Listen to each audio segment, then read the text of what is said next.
ఏమంతా గాయమైపోయింది ప్రభు, నా బ్రతుకు శూన్యమైపోయింది ప్రభు. సొంత వాళ్లే శత్రువులై నా ప్రాణము తీయగోరుచున్నారు, నా చావును ఎదురు చూస్తున్నారు.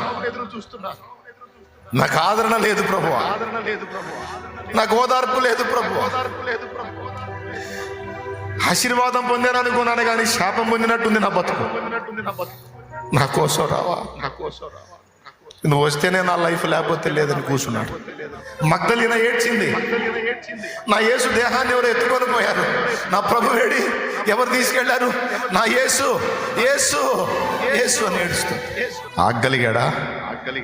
మగ్దలీన దాటిపోయాడా? లేదు. మగ్దలీన హృదయమంతటితో యేసును ప్రేమించి, యాకోబు హృదయమంతటితో ప్రభువుని వెతికాడు. దిగొచ్చి యాకోబుతో మాట్లాడి, ఆ మాటలు భలే ముచ్చటేస్తాయండి. తెల్లవారుచున్నది కనుక నన్ను పోనిమ్ము అంటే గుట్టుకొచ్చాడు.